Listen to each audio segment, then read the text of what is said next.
And welcome to our brand new podcast, Find Your ID NYC's brand new podcast called Identity, formerly known as Find Your Identity. That is, I am going to be one of your co-hosts, Caleb, and very excited for this opportunity and what exactly we're going to discover with identity in this podcast and how we're going to have guests on the show. But before I get to more of that, I'm going to go ahead and introduce my co-host here for you now. Hey guys, it's Tyreek, and I'm happy to be here with Caleb. I've been working with FYD for a bit, and I think this is going to be one of our best projects. Not to shout out to anyone else, but we're going to rock this one. But I'm so happy to see everyone. I'm so happy to see that people are here to talk. And I think Caleb and I can speak to say that we are very open to speak about much of anything, as long as it's not anything and everything. Anything and everything can kind of have its limitations sometimes nowadays, being it's a bit of an apocalypse type of scenario right now. But now more than ever, it's time to speak. So we're here to talk about identity. I guess I'll start off by identifying myself. I've worked in the entertainment industry for over 5 to 6 years now. My dad is like a OG, original gamer. No, I'm joking. Original person in the industry for a long period of time, and he was kind of at the birth of hip hop. So I kind of have a lot of music influences as well. I come from an artistic background, a lot of visual arts as well. Love philosophy, love art, kind of into anime. So yeah, just I'm kind vegan. All right, I'm lying. Really into anime, but I gotta dial it back to the viewers and stuff. Not the bio, whatever. But so Caleb, how do you identify yourself in this particular light? All right. Well, I am a college student. I'm actually a college senior at Millikan University in Decatur, Illinois, right smack dab in central Illinois. So now you know my location. Wow, that's big. He doesn't tell me anything, by the way. Yeah, so that's a little bit about me. I'm currently an intern here for Find Your ID NYC. I'm a communication intern, and I've been very grateful for this opportunity to help co-host this podcast. It's definitely an exciting opportunity. Along with that, I identify as someone who's very into music, like extremely uber into music. I listen to all types of music. I'm very into writing as well. In fact, I want to get into music criticism, and so that's kind of my big thing with podcasts and in journalism as well, in the radio world, is something that I really want to get into. Besides that, I'm a big connoisseur of Hawaiian shirts. As you could probably tell, I have like 29. I can basically wear one for. Hope you guys are counting, by the way, as we go through these episodes. A new one every episode. So that's me. And then you said you were vegan. I'm actually a vegetarian. So no way. Well, look at that. I've considered going into veganism, but at the moment, just vegetarian. So okay, that's me though. Yeah. That's great. And I'm sure you'll get to know us a lot more as we go. This podcast is particularly special because you get to kind of meet the hosts. And I know in a lot of particular forums, you don't really get a chance to get to the nitty gritty, or maybe like how opinionated or biased sometimes the hosts may be. We're very neutral. We actually did a bit of a promo, and we'll probably send some of that stuff out as well. But when we got to know each other, and we realized that there are a lot of similarities, other than us being close to the East Coast, and he has dreads and I have long hair as well. So no, but there's a lot more similarities than you would think. So without further ado, feel free to comment, text, continue to talk. We're just gonna delve into what identity means to us. I do have some clips. I think Caleb has some good questions. If anybody wants to jump in, please, subscribe, type some stuff. Let us know what's going on. We're here for you. We're also here for each other. Right, Caleb? I'm here for you. I'm here for you. So, I don't know. Do you want to do like we did we could do that video from before. I actually was going to do Michael Jackson. Oh, not to go off too tangent.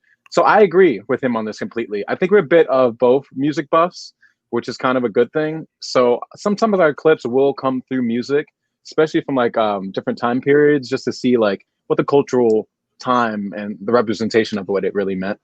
Um, I do have a sneak kind of quiz thing that I wanted to do with you guys, so we'll see how that goes. We tested it out. We'll see if anyone can guess it. I didn't actually guess it correctly, so see if you can guess who the person is.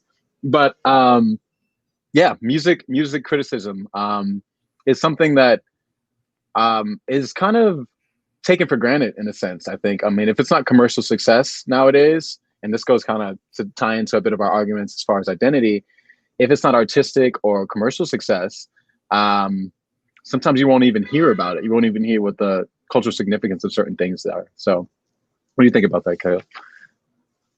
No, I completely agree. And I know, as we kind of discussed in the promo, of this sense of, with certain things, especially in the arts, there's moments of, in periods of time, where it's just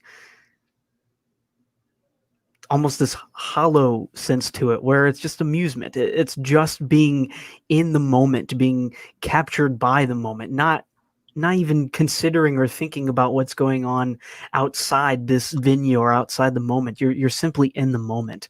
And so I think what you said is completely right with that. And throughout this entire show, not just this one specifically, but every week throughout this podcast, we will be talking to different guests on the show, and we will be discussing different topics that have to do with identity, and we will be talking about, say, this specific part of identity, and looking at different things, doing quizzes, and basically just getting to know more about each other, more about ourselves, and more about the way of human life. Who are we really? It's true. That's very true. I put it on a spectrum, or a couple of different, I guess, I would say bullet points of certain things. You know, I think a lot of it kind of comes to the questions of, you know, is it 5 or 3 W's? I don't know. What? Where am I? No, I'm joking. Who, what, when, where, how, a bit. Can sometimes define spatial or matter in that sense, to get a bit scientific. And so I think sometimes when we define ourselves in this very three-dimensional space, we have to tether it to something. Like, you know, I'm based in New York City right now, and obviously a lot of things that I can experience has been to the diversity that I've been around, the cultures that I've been around, as well as just the social climate of today, and how weird it is in such a capitalistic monolith that seems to almost be crumbling. You know, I sometimes wonder if the identity of America, or Rome in a sense, is falling. And I think that puts us at a place of like, okay, not only what does it mean to be American, but what does it mean to be human at this point? And I know you bring that up a lot. So Caleb is actually very big. He's a huge humanist. He's very big into humor. I'm very existential, if you haven't noticed already. No, I completely agree with your point, though. Yeah. And I think with that, just identifying as an American, or simply the country itself, being able to identify America, I think if you really think about it, in today's world, in today's times, you have to consider, did America really ever have a true identity? And because now we're finding it in somewhat of ruins, you know, it's into pieces. I think earlier in the show, you mentioned kind of this apocalyptic type of field, you know, view to it. And so, you know, you kind of have to consider, is there that sense of, did America really ever have an identity, or was it simply just writing off its past success? That's a good question. I'll take it. I mean, to be honest, you know, I wouldn't say I'm the most crazy history buff, but we know that America has a bit of knowing how to meddle, in a sense, in other people's businesses, and not to even say like, you know, the more obvious things of, you know, the wars that we've been in, but just in general, you know, our existence, or not our existence, but the start of America's existence has a lot to do with just being like, I don't accept this. We're going to live over here, and here's freedom, you know? So I wonder how far freedom has gone, and what is the idea of freedom coupled with identity in a sense. And like, how does that kind of play out? Are the personal freedoms of one the problems of others, you know? But yeah, I think it has written off its past, to answer your question. I really do. I think that we're really good, not necessarily a propaganda, but almost lulling our people to sleep a bit, because a lot of the stuff has been around, you know, since before conspiracy theories. You know, there have been defectors and defactors, and you know, obviously the political parties have changed from the Whigs, so I think they should bring those back. Not the Whig Party, but the white Whigs. Yeah, let's bring all that British antiquity back, just to show where we come from. Obviously, I'm being silly, but you know, I think we've transformed. I think, you know, another note, maybe identity is a bit of transformation. You know, so I guess we can tackle these ideas of freedom. This idea of, you know, personal conquest, as opposed to like, okay, is everyone actually free? You know, so the colonies and the colonizers at the time obviously were taking certain spaces up that were obviously occupied before by other people, but they were also escaping their own persecution. So it's a bit of this like ebb and flow of, we almost have to create our space in order to define ourselves. So what do you think about freedom and identity? What do you think about that? Well, first off, I loved what you mentioned there. I think that was very well said. And in fact, I'm kind of like, oh, where can I go from there? Okay, I understand. Yeah. No, I thought that was so well said. I think with freedom and identity, especially with America, with this country, I think freedom is kind of a loaded concept at times. And I think pertaining to identity, I think it really is it's a tug of rope type of feel, if that makes sense. With freedom and identity in that same equation of sorts, I think that you can identify yourself as an American, but I don't think it necessarily means you're free. A lot of our population in this country identify themselves as American, but it doesn't mean that they're necessarily free. I know we're technically supposed to be free, but are we? In that sense, and there are so many layers to that. I mean, I could talk on for 45 minutes. I'm not going to, just about that. My personal opinions about that factor is, you know, we can be Americans and we can be, you know, saying, oh, we're free, the land of the free, but are we to certain extents? You know, there are so many individuals that are we really free is the question, and so there are so many individuals in this country that are they free? Are you free? I mean, you have to. I think that's a question that you have to kind of consider. But I think what you said is probably the best answer to the question. Oh, Caleb. I'm serious. I feel you. I appreciate that. I mean, yeah. Hey, I honestly, I feel like it's just something that I kind of think we're all feeling. You know, I think that it's putting it's in a place that like we have to define it. You know, and some people haven't. Some people choose to undefine. You know, and some people just are like, this is what I've been, and this is who I've been, and I'm not changing it. So I think that kind of touches to something I spoke about earlier, where I think this podcast is going to be open to so many different people, so many different walks of life, so many different age groups is kind of where I was going to tackle. And, you know, without further ado, I was thinking about bringing up some clips, you know, specifically from right after the war, because I feel like that's when TV and media kind of became like a much more, not necessarily propaganda, but it was put in the minds of more prominent. Yeah, I would say so. You know, we all know what the Stepford Wives were, and you know the issues with that. I'm currently trying to find one right now. A lot of it is food commercials. So hold on one second. But yeah, they sold a lot of peanut butter. I don't know what that's about. But Skippy is definitely a great company. We're actually sponsored by. No, I'm joking. I wish. Could you imagine peanut butter? The stickiest of stick. But no, they wouldn't cast me, right? I Okay. liked So it. you liked it? Okay. So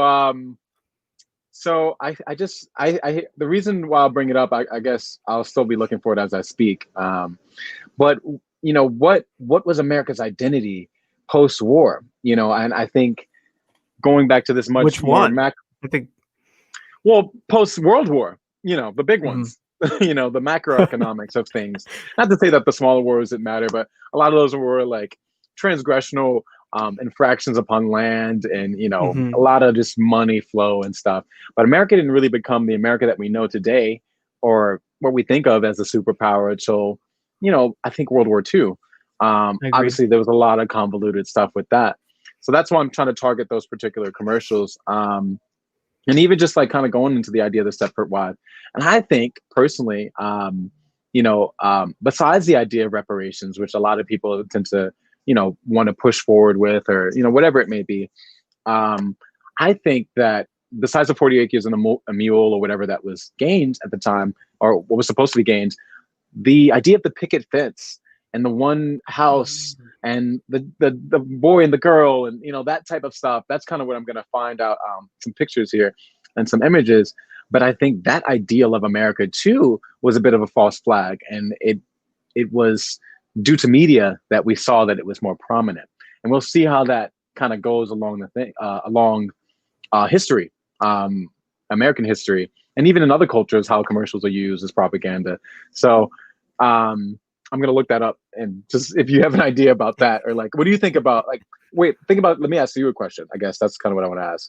When were your parents born, or what time period were they born in? Yeah, so my dad was born in the late 50s and my mom in the early 70s. And so you have 14 years apart. You've got that little difference there where the end of 50s you still got kind of a later post World War II getting into the 60s, the hippie movement type of thing. Mm-hmm. And Mm-hmm. you've got this early 70s and having that um being more like after Earth Day 1970. And so you still got this sense of a hippie movement going, but it's a little different. And 70s, to me, the 70s are a really interesting time I because agree. you're after the early to mid 60s with the big civil rights movements. You're after World War II, you're after the baby boomer um influx, you're after all that stuff. But you're also before the 80s. You're before the Cold War. You're before techno and really when hip hop became a thing. You're before that Mm-hmm. in the Mm-hmm. 70s. The 70s to me is when, especially mid to the late 70s, you get more of a sense of diversity on television. I think that's the big thing. Sanford and Son, I Mm. think, was 75, Yes. 77, somewhere around there. And so you Somewhere kind around of, there. I'll look it up for you. I got yeah, you. I think you start to kind of get that into the media spectrum and realm, but that's not until mid to in 70s. But if you look at the beginning of the 70s, um, you're kind of in a lull in the country. It's very weird, and you're still Mm-hmm. everything with Vietnam. You're still kind of not really sure which way to lean. And then, of course, by the 80s, you have that Cold War. Um, and I mean, compared to today, there's so much, so many similarities, but there's also so many differences at the same time. And I think there's a lot of things today where they're different compared to, say, the 50s or the 70s, yet we can actually say, well, this thing is basically what the epitome of it was in the 70s, if that makes sense. Right. Right. Yeah. So I looked it up. It's 72. That's when it started, but it Oh, went for about okay, a little six bit earlier, a seasons. little bit No, no, no, earlier. no, no. It went for 6 seasons, which is unheard of at the time, especially Yeah, for a black show at that time. But exactly. yeah, that's very interesting. Yeah, I think that might be something we go a little deeper into. I think we've kind of touched on a lot of different decades, for sure. But I think the 70s is it's a bubbling period for sure, and I think a lot of those Mhm. ideas have kind of translated to today and much more logistical nowadays. We're not hippies anymore, but we still have those liberal ideas. You know, I mean, my hair Exactly. is long though. I guess I wouldn't be Me a too. square, uh, but yeah, my dad was born 60s, like early 60s. My mom's like closer to the 70s, but I'm also very close to my grandmother, who was born obviously old, before that. So I kind of got a lot of different spectrums with that. And I think, like you said, it was a bit more cookie cutter. I think people were trying to establish some sort of normalcy after the war in the 40s. And as we got closer to the 70s, we started to realize that there was so much more diversity than we ever expected, you know, as far as business, as far as entrepreneurship, you know, family structure. That was a lot of things that was changing at the time. So I think that was a very interesting time. But I bring up that question to say like a bit of the nature versus nurture. I guess we both kind of come from families that are a little more liberal in a sense, and it would be interesting once we have someone on our channel or our podcast that is a little, you know, maybe a little older or maybe coming from a completely different background in a Hmm. sense, that may have a much more different idea of what America is. Like I'm not primarily from the South. I do have family from the South. I would say I'm very much northerner, East Coast, you know, carpetbagger. No, I love that term, by the way. I mean, I might say that again, but yeah, it's just so funny. It's just like, yeah, they like took their money from the north and they went to the south. Like that's funny to me. What's wrong with that? Anyway, but you know, I think there's a bit of a shift of that happening nowadays more than ever. My Hmm. entire city has such a rental vacancy right now. It's ridiculous. Like there's almost no one in the city at this point. A lot of people are still dealing with having to deal with rent, mortgage. A lot of people are still struggling to this day, as far as with the unemployment as well, and you know, other much more current issues, um, that may not necessarily define us more than just like, oh wow, we're all American and we're all feeling the brunt of this, social, economic or not. That being said, the Bezos and all those other people at the top are like not American at this point. They almost own America with their money, but that's a whole nother Hmm. story. But yeah, I guess we've been talking a lot. I will find something right now. Let's like take a look at this video. Hold on one second, Caleb, before you bring it up. It's just a quick clip of some families. Apparently, this is living the American dream, is what this is called. We won't have to play it for a while. I'm actually ready for the clip whenever you're ready. Okay. Um, yep, if you're ready. Did you pull it up? Let me see. Yeah. Okay, cool. How's the audio? I can't hear anything. Okay, cool. I'll bring it up a bit. I'll run it back, guys. Sorry about that.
So yeah, that was the end of that clip. Um, so yeah, hold on, let me pause that. So yeah, what do you think about that? I can start if you want. Yeah, I think it was a little hard for our viewers to hear the Really? audio. Yeah, I and it was a see. little hard for me too as well. Near Okay, the end, okay. it sounds like and that's something that as we do more shows, we will get better. But it sounds like the audio will need to be like a pre-downloaded type of thing. I see. I see. So So it's a little hard. what Mhm. did you hear? I just heard a little bit at the beginning, and I could hear some faint talking. Um, I see. Okay. but the clip itself um, was to do with like the American life, right? Yes. Yeah, it's I think I almost feel bad because a lot of what the audio um I guess I could have put the captions on. Um but yeah, it kind of went through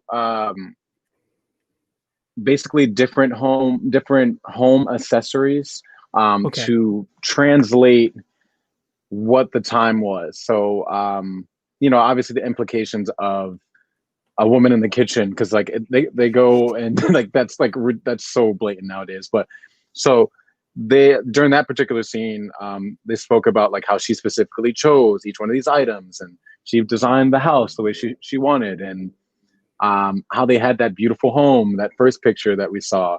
A lot of that goes back to the white picket fence, and Hmm. you're going to live in nearby people that are just like you and that are going through this. So the words were very specific. I'm sorry, guys, if you didn't get a chance to hear that, but we'll figure that out as we move forward. Hmm. But yeah, And this yeah, is that's totally okay. And sorry, go ahead. no. Go ahead, go. I'm actually No, looking at yeah, music right now. the audio thing is something we'll get fixed. But I think with this sense of the white picket fence, and kind of you touched on it a little bit earlier in the show, and that is um, media. I think media has Mm, really influenced, especially during this time, what the American way should be, I what a see. typical American should look like, how a typical American family should live. I mean, Hmm. it's you have a husband and wife, and you have two kids, and the wife stays home and cleans the house and cooks all the time, while the dad goes and brings home the bacon. It's this typical life. And yes, this was a common thing throughout, say, the 50s and even parts of the 60s, but you also have the media really pushing this as well. If you look back at a lot of these films, a lot of TV shows that were popular at this time, even music, plays, whatever it may be, you have that same sense being added constantly. And basically, and it's the same thing goes for today in today's age as well. In 2020, you still see that, you still hear it, you still feel it, how things could be very straightforward. Um, a TV show can say you should have your house look like this, and so people will have their house look like that. And so Right. that sense of white picket fence, I think, is a lot bigger than we ever really led on to be, and maybe even taught, were ever taught in school. That's true. That's very true. There's a lot of things that aren't taught in school. That's a whole nother thing, right? Our Totally, education and system is like a whole nother thing. But I do mhm. think, kind of to touch on what you were saying, I think, oh, and I'm sorry you guys didn't get a chance to hear it because I had such a lot of what I do is audio and audio related. So we're definitely going to make sure that's good. But I don't know if you guys got a chance to hear, but the sound in the background literally sounds like The Sims. And I don't know if anyone's ever played The I could Sims. faintly hear that. Yeah. Yeah, and it's obviously it's contemporary time, but even down to the catalog era of Sears and Roebuck, which is like the first time like a similar type of Amazon thing was happening in that phenomenon where people were able to kind of select things and go purchase them themselves. Um, I think this conversation as far as identity has been, as far as America, has been the rise in consumerism and in media. So most of what was in that video didn't define any of those people at all. I mean, obviously the actors that were chosen were specific as well. a lot more subliminal things happen back then than how heavy-handed things are nowadays. Um, down to the hair, down to the choice of home location. I'm sure that's not anywhere in the city, you know.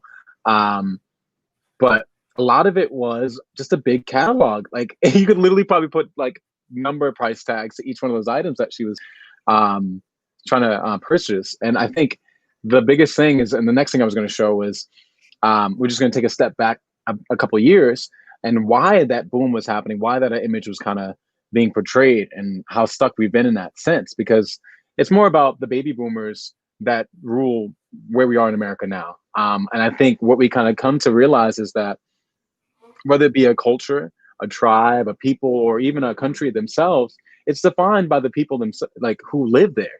Mm-hmm. And the majority of people that became, the big business, even down to Trump, were baby boomers. And that's who were watching these or even growing up under this particular mindset. So the idea of success, which I always kind of bring up and is going to be kind of a common theme throughout our podcast, success, identity, and freedom, it's tied into these images that are kind of burned into our brains, these stories that have been passed on. Much like music is that storytelling process, the media and the visual had become much more important because we had already made that transition from radio. So that's a whole big thing too. So, yeah, I think it sucks. Let's just get that out the way. I'm not a big proponent of it, though. I do think the mortgage rates are super down right now. So if anybody knows the hookup, let me know.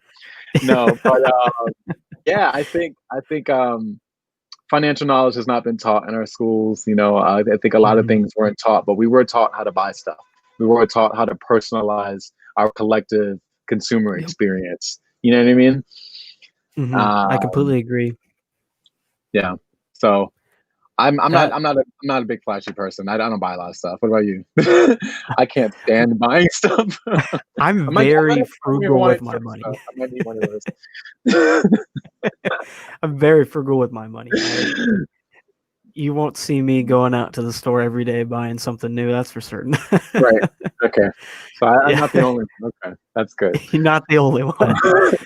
What you were saying, though, I mean, that kind of goes to a question that we kind of discussed before the show, is like the social climate that we're in, that we've entered, and why we're in it, and how the show itself can relate to it. But I also want to tack on something. I actually saw something the other day on my Facebook feed, and I think it's great for what we're discussing right now.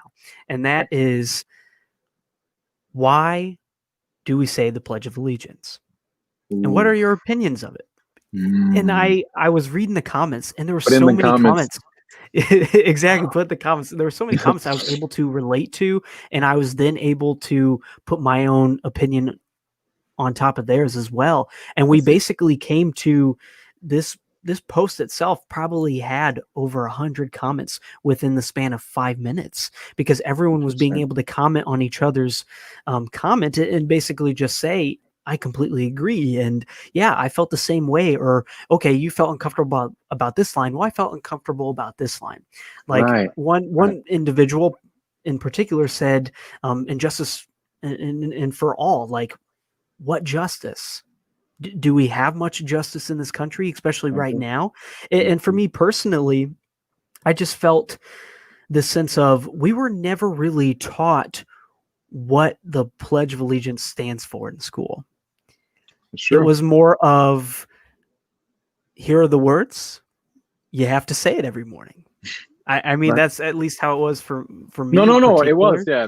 Yeah, I mean, it was more of a... What's that, gotta be 90s to about 2000 before they separated all that stuff? Yeah. Yep. For sure. Yep, and that's where I just thought it was a very interesting topic, and especially with talking about the identity of America right now as we get more into the show, is really, to me, it's an intriguing question and thing to ponder about, of, the Pledge of Allegiance, one of the biggest things in this country, at least growing up. And I mean, now I don't remember the last time I said the Pledge of Allegiance, to That's be honest true. with you. I bet And you I don't even know the don't words anymore. exactly, exactly. And I think that's the thing. Do you know the words anymore? There's a time where you don't really say it unless you get into a certain profession where you I do. agree. Yeah. Obviously as a kid, you're taught to say it every single morning. You're supposed to put your hand over your Right. heart and you're supposed to say it with pride. Right. But my thing, and especially in high school for me personally, was why say this with pride if I have no clue what this means? Right.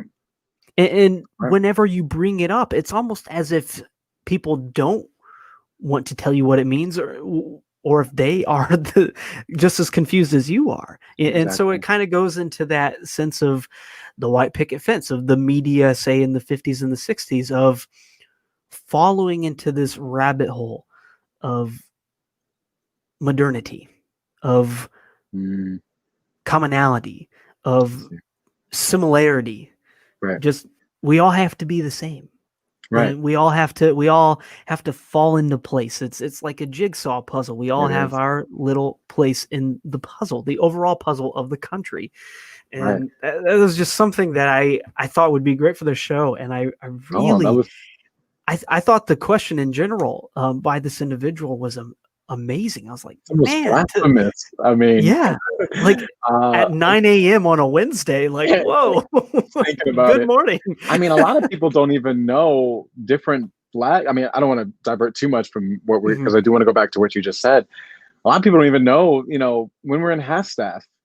Are you familiar with that or Um, full staff and stuff? I learned it like for like a small section in school, and I was like, this is yeah. weird. I didn't even know we had flag determinations of where we are. If we're at Mhm. war or in economic distress, most government buildings have to be at half staff. So Yep. basically, American flag will be at half. And I've seen that for over 2 years, or at least in certain places for like the past 2 years. People don't notice that, you know? So I guess, if you do go into the first word, the Pledge of Allegiance to the flag of the United States of America. So then, I do a bit of legal jargon myself. I study a lot of different cases and court cases, and a lot of it is that the devil is in the details. So we have to get into what, like you said, that flag represents, and I doubt if it's Betsy Ross or whatever. And what does the United States represent? And that's a huge, deep chasm. But yeah, why do we pledge the things that we don't care about or love? I think that's how we kind of get more Or into even it, know. or even know, Yeah. completely knowledgeable. And I think going back to a cookie cutter idea, I think the biggest thing with that is it was a blanket. It was a blanket statement that was easy to be managed, and from that particular mindset, you have to think about who the biggest demographic that was coming home were, soldiers who were also getting bonds and a bunch of other money from the war, Mhm. spoils of war. Let's be honest, because they won this World War II. I mean, if we look at other countries in that 1940 shift, it's horrible in Germany and horrible in other places, especially Japan. But that money they needed to aggregate it somewhere, and it was the first time it had really been done in America, in Americans history, where we had become that superpower, and we wanted to make sure that we established a certain aspect of social identity. And that's something that was almost run away from London. They didn't necessarily have cookie cutter ideas, but that caste system that was even prevalent in India Mhm. was already pretty prevalent before a lot of people left and fled for religious persecution or otherwise. So um, I think that it was early forms of propaganda, more than anything. And if you were able to identify with this or able to even have a TV, because you got to think about that, you know, it's so commonplace nowadays to have connection to media, to have connection. So the demographic at the time was exactly who they were talking to. They didn't have to worry about was this PC or not. The people they were talking to were almost homogenous in a sense. So I think that's very interesting. I think what you bring up, I have pledged allegiance a couple of times. I remember when they took prayer out of school. That was kind of interesting because my family is primarily very religious, Mhm. and I say that in the sense of more spiritual than religious. But I've been able to bounce around and kind of learn a bit of uh, three different spiritualities, a bit of Buddhism.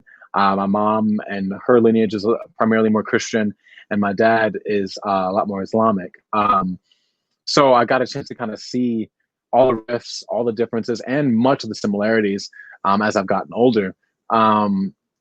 So I think personally, that diversity is what makes us exactly the same, if that makes any sense, rather than having to find and buy the same refrigerator as my next door neighbor. And now I'm quote unquote keeping up with the Joneses, which is a whole nother aspect, because once you start identifying yourself as similar to someone else, what makes you any different?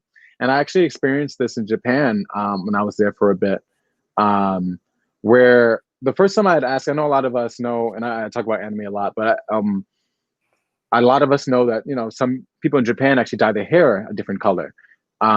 And that's very commonplace, especially amongst the youth. And I asked like the collegiate students that were going to uni at the time, and I was like, what's the big deal with it? I mean, in America, we're so confused. Like, they have their own stereotypes about us, let's be honest. They think we fix our teeth too much. Just non sequitur.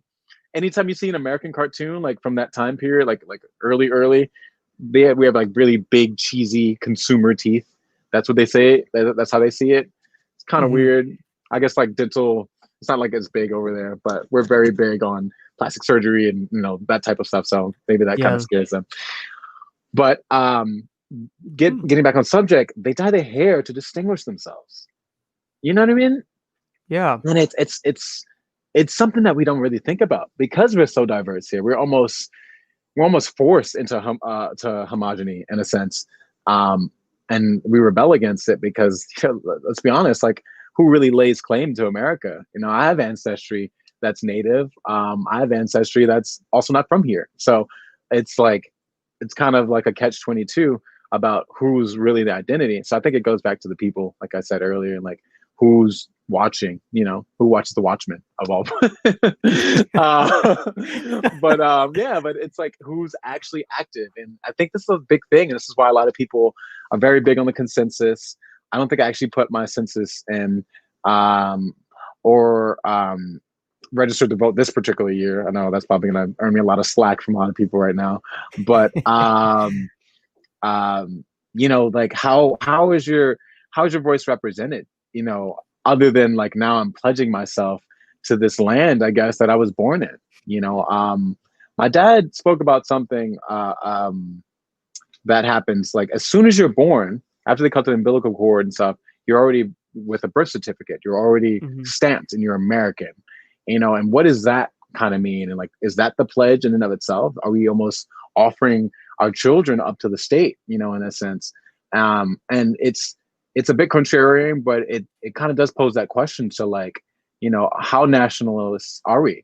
Going back into nationalism, I think kind of what you were speaking about before with like people had no problem pledging allegiance, and even kind of coming into, I guess, the 40s and all that other stuff, there was a huge scare about communism. There was a huge scare about a bunch of other stuff. So being a nationalist and being an American was almost like you had to be, or you were going to be in an internment camp, So, besides the propaganda and the more subliminal suggestion, it became a point where it's like, okay, these people that claim to be American aren't American.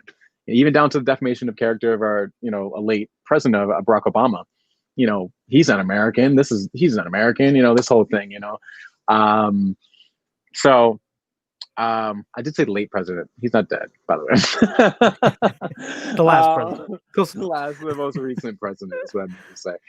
But yeah, I think it's interesting. I guess we won't belabor the point. I did want to jump because you kind of brought us back to our current situation, and I think this bears a lot of witness to this clip. So I'll give us a little bit of a break. I know you've been hearing us talk, right, Jimmy? No, but so I wanted to play this. Yeah, go ahead. Yeah, I do think the audio will be a little hard for them to hear again. Okay. Okay. I have the closed captions on. Okay. We'll see.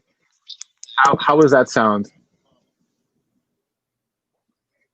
How's that sound to you? I can't hear anything. You can't hear a thing. Okay. No. Hold on. but yeah, we can. That gives us even more time to talk, honestly. So, Yeah. um, so this is the 30s, guys. This is what was going on at the time, and The sorry about Great that. Depression. Great Depression, and I bring this up, and obviously I'm going out of order as far as the decades are concerned, but what we're used to is a bit of that economic boom and the consumer boom that we saw, and a lot of that was from after this. This is what people were going through before. This is the America that was defined. It was Hmm. a bunch of people making it, trying to scrap together, even down to the African American population that was sharecropping. You know, um, if you think about it, the Reconstruction wasn't that far away. That's 1830, 50, or whatever. So, 50 years from there, we're hitting the 1900s. We're hitting 1920, which is another boom for the economy, by the way. Um, but it gave us just enough money for war. And that was kind of all we really had. It really didn't trickle down into our people as much. So, I mean, obviously the black and white photos and it's going to make it look like the most ancient of times. But you can't forget that this is not that far away. I mean, this has got to be, I don't know how young our viewers are, but that's at least one or two generations away. Yep. And a lot of things happen within lifetimes. But some of this propaganda has been around and we were born into it as well. Oh, wow. The invention of sorry. Sorry. No, and I completely agree. And Yeah. I think what interests me about this clip and just the basis of life in the 1930s and to where we can really kind of relate it to today in 2020 and this identity of America, of life as we know it at the moment is in 1919 to 1920, you had the pandemic, right? Right. You had the flu epidemic that occurs. Well, as of now, we have the COVID-19 pandemic in 2020, late 2019 to 2020. All right. After the pandemic in 1919, which went throughout 2020 and into parts of 20 or into 2020 throughout 1920 into parts of It's close. 1921. It's that Yeah, close. Yeah. real close. Yeah. Then Yeah. we have the birth of the Roaring Twenties.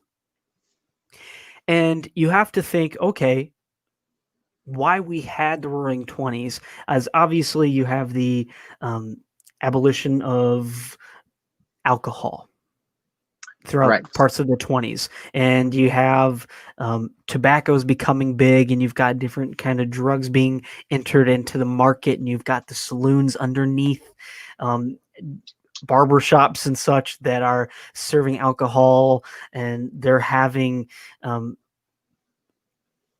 music being played. I mean, jazz is becoming born throughout the time in the 20s. Yeah. You've got Yeah. swing becoming big band becoming really big throughout this period of time. And so you have the 20s where it's very a party atmosphere, very carefree. You do whatever you want. And it's kind of because of this sense of, everyone thought they were going to die from I the see. epidemic at that moment. And then because of everything that they did in the 1920s with the Roaring Twenties, everything that was occurring, then you have the sense of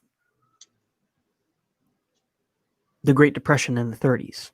I think 1929 is when it officially hit, and then Right. it lasted throughout, a decent portion of the early 1930s. And so you kind of have to think on a level of, okay, that's our identity then led into the 40s with the war. And that's the thing. You had the war, and then you had the epidemic in the early 1900s, and then you have the Roaring Twenties, then the Great Depression, then we move into World War II, and then from there, our country really starts to take shape in a sense of closer to where it would be by the 21st century. Now you have to think of it as in, say, a futuristic view lens into America's identity today, to who we are as individuals. Now we're in 2020 and we're undergoing another pandemic, the coronavirus pandemic. We're undergoing a large, quite possibly the biggest social justice, racial justice movement this country has ever seen, if not the entire world has ever seen. That's huge right now. We have lots of, quite possibly the biggest election in United States history, all occurring at the same time. And I really feel that this is getting ready for similarities to what, you said a generation or two, maybe even 3 generations of our ancestors experienced throughout the beginning of the 20th century. I agree. At the beginning of the 1900s, at that starting period. And so our identity, the identity of America today, as you see at the bottom of the screen, is at times cookie cutter, but at the same time, it is very diverse. And today it is very diverse. There are parts of this country that are very inclusive, and then there are parts that aren't. It's a very back and forth thing. I think as I'm going to botch this saying, but as the saying kind of goes, it's like, you take a step forward, you go 2 steps back, and you take a couple steps forward and you go a few steps back. And I think ever since this country was born, we have done that. Even after we declared independence and we truly finally became a country, as soon as it happened, and as soon as George Washington became the first president of our country, we immediately had backlash. We immediately went into a state of chaos. George Washington was deemed by the people as, he's trying to be another king. I thought we got away from the King of England. Instead, we're going away from this. And so there's that, constantly of going forward and going back at the same time. If this makes any sense at all, I know I'm going on this huge rant. No, but it does. It does. It makes a lot of sense. It does. Yeah. Can you bring the clip back up? Yeah. I think it touches on a lot of what you're saying. I actually didn't have too much to say, but just to show some images, guys, and this is what it was at the time. This is the 30s, and I think, like you said, whatever we can learn from the past, we can actually take into the future. And I think, it is a bit of that 3-legged race. One step forward and whatever that extra third leg comes from back. So we'll try to find some ways to actually move this forward. And I think conversations like this, and this is why this is so special. And I appreciate you, Caleb, and I appreciate FYD, because this is what may transform it. This is what may change that blip in the matrix a bit. See, like, no help wanted. That's kind of what I want to show towards the end.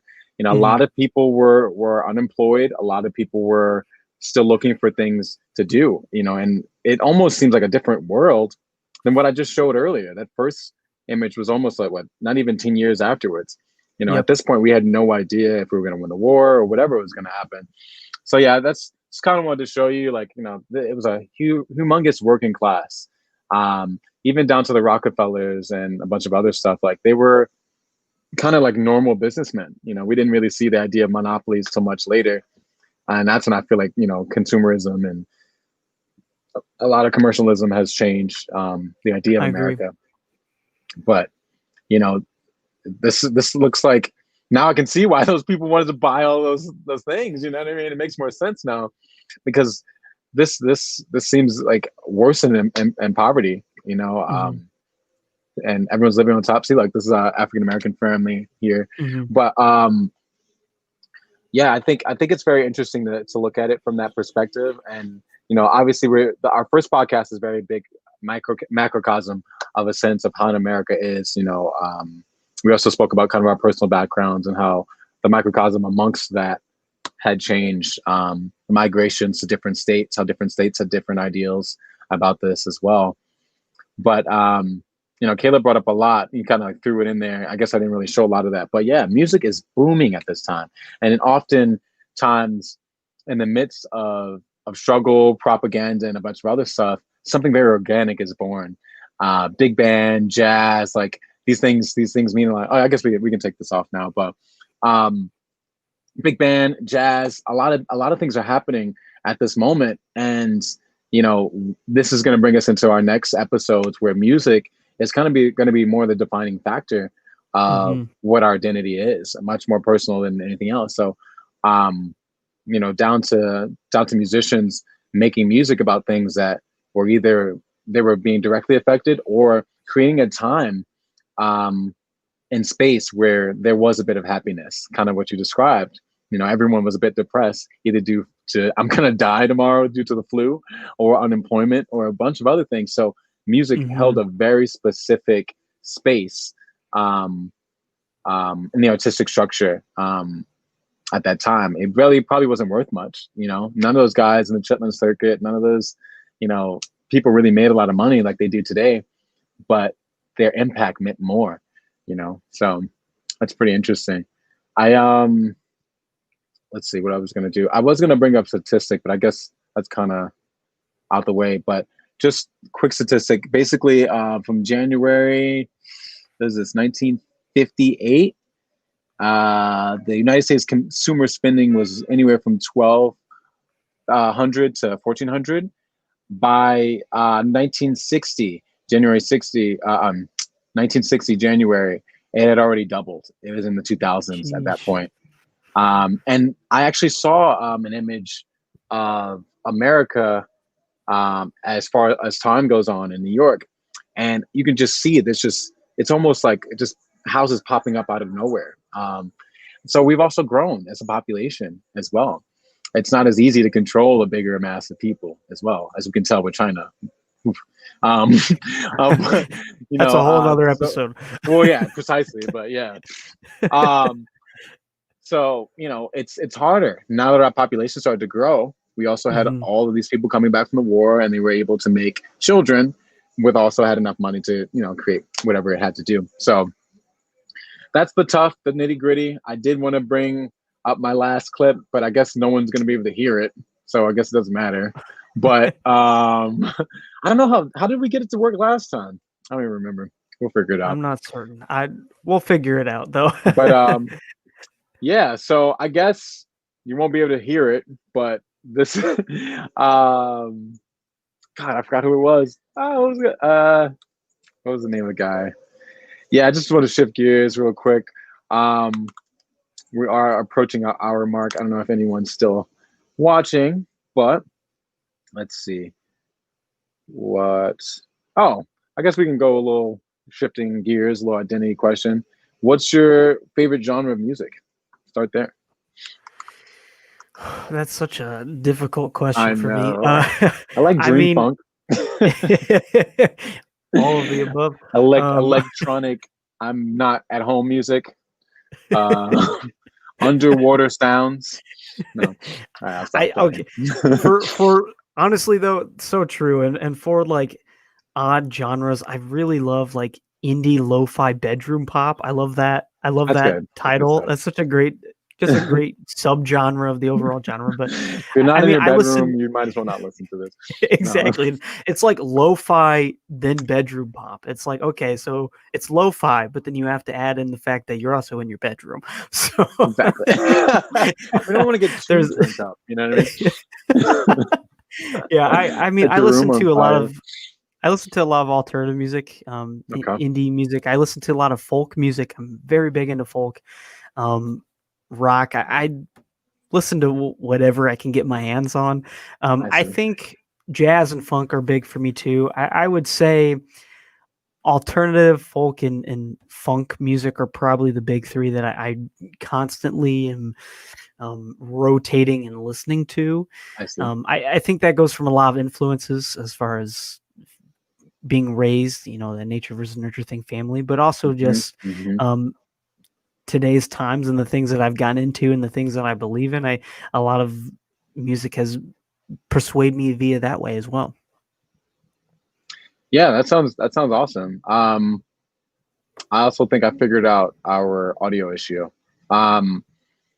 Yeah, I think that a lot of where we come from is where we end in a sense.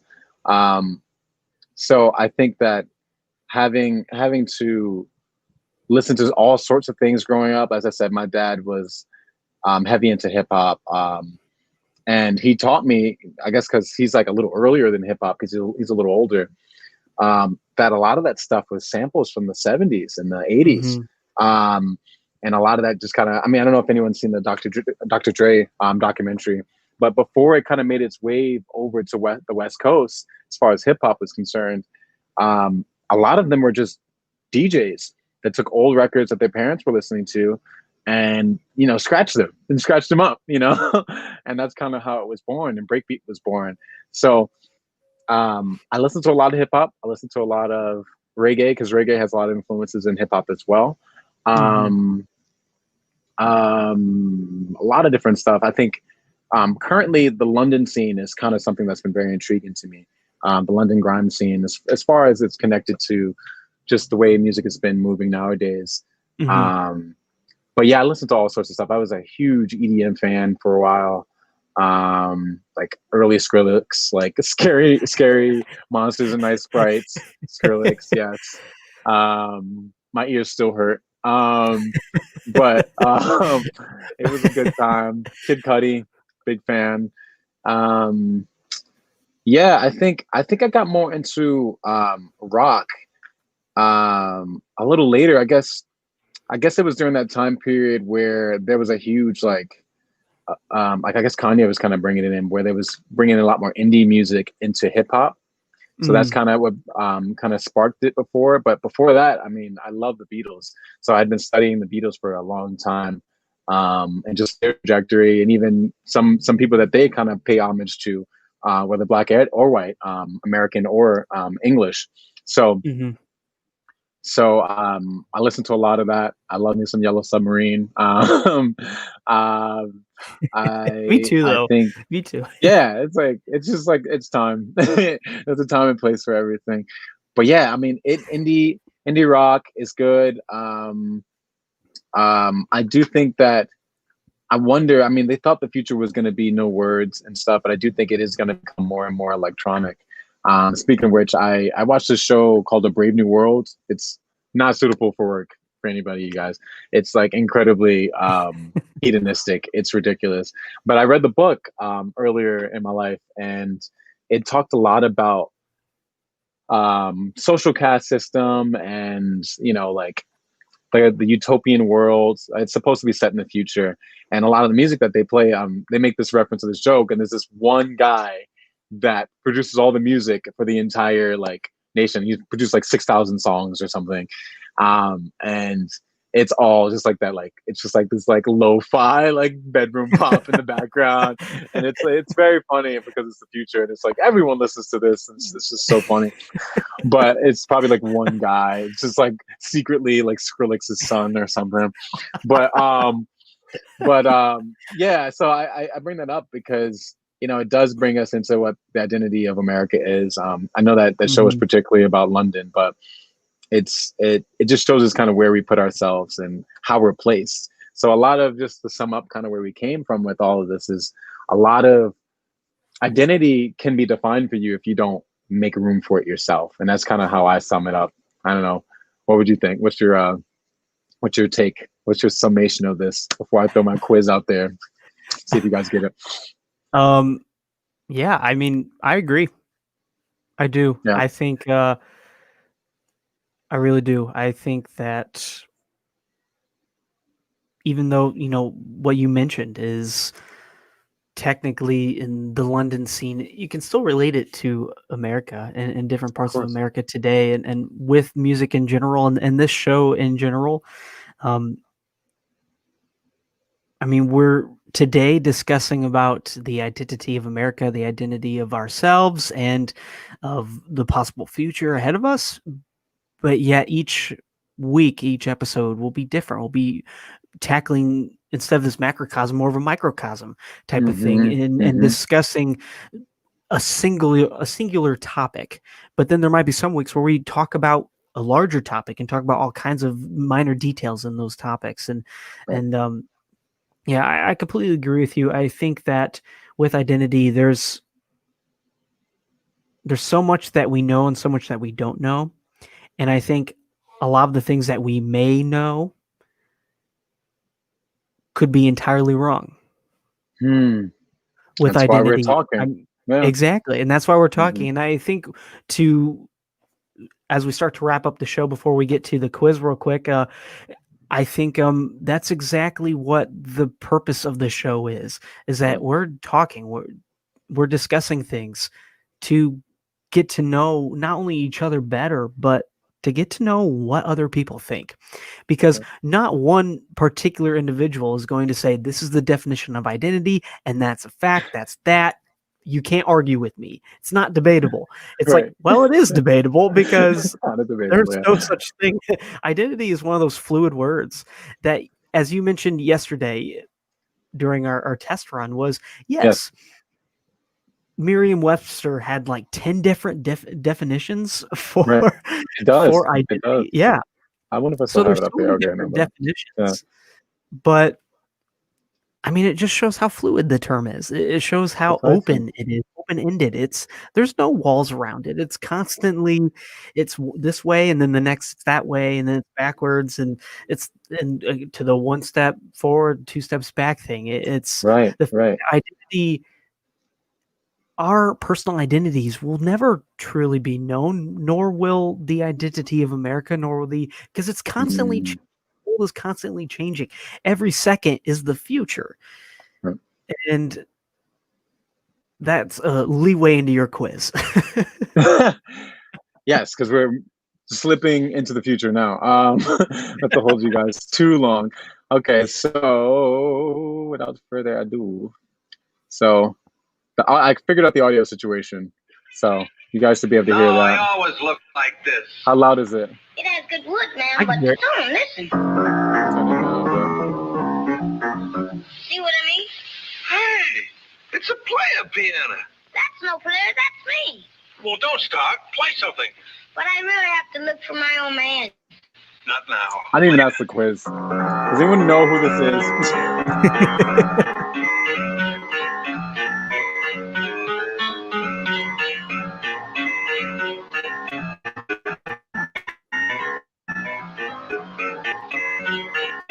Glitch a bit.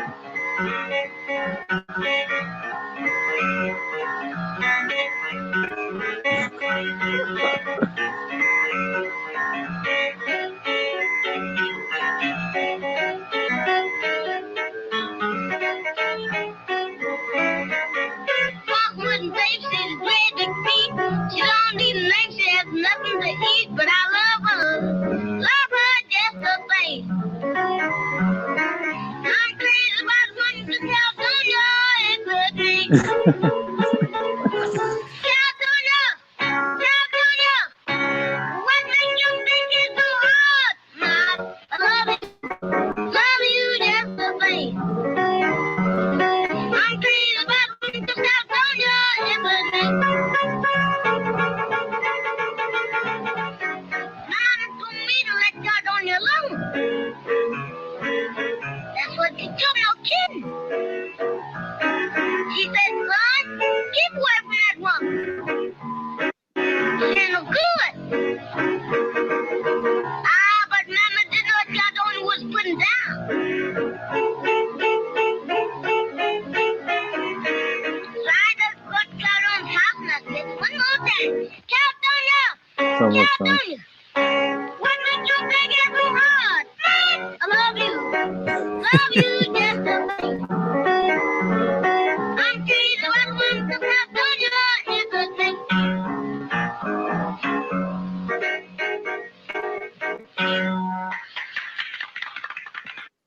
So we can so we wanted to know who that was. I'll give you guys some time, but yeah, just a quick chat. We kind of spoke about this a little bit yesterday. I don't know if this time you were able to get a chance to hear the beginning of the audio this time, Caleb. Did you get a chance to hear it, or? Yeah, just a little bit. Yeah. Okay. Yeah. So yeah, that person is. Wait, I was gonna bring a picture up. Hold on 1 second. That person ends up being.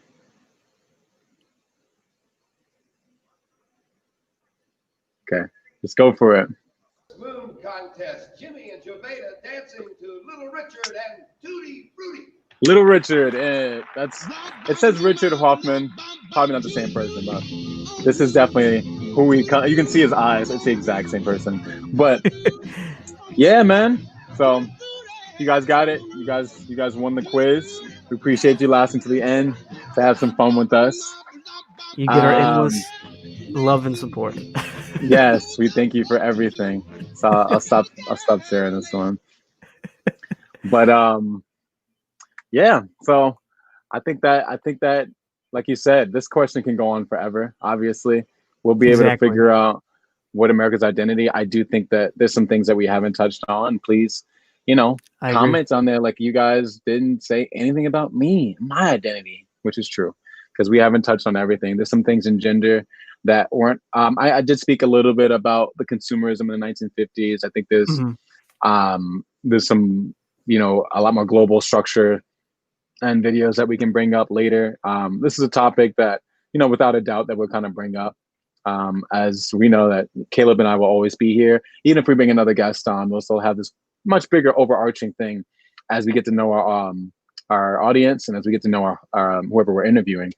So we'll have a lot of different segments where we'll get a chance to break down and just kind of hear where they're coming from, as much as breaking down where they're from. So so hopefully you guys enjoyed it.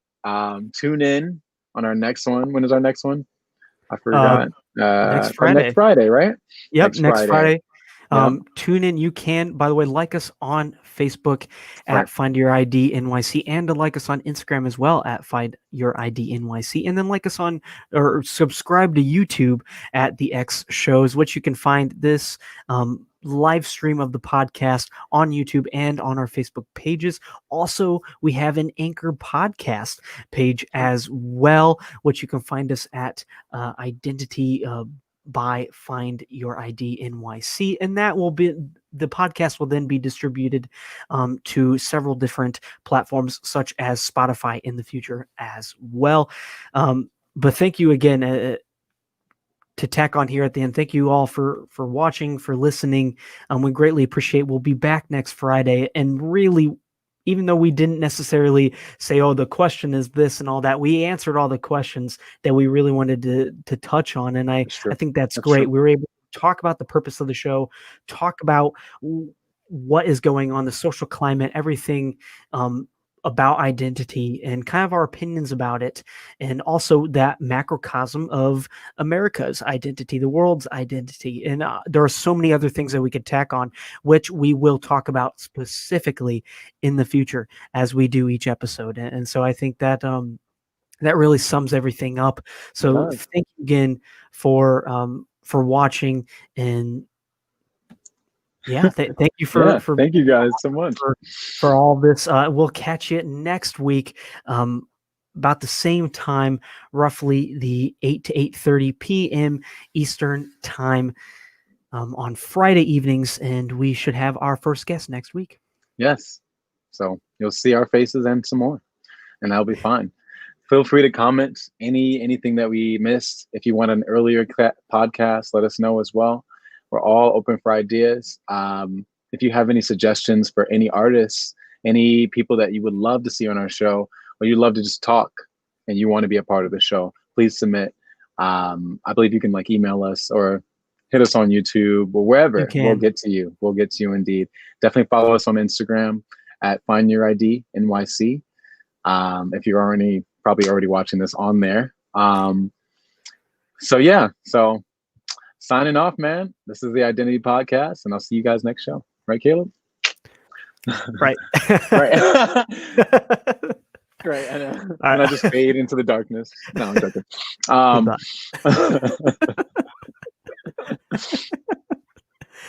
All right. Well, thank you again for everyone tuning in.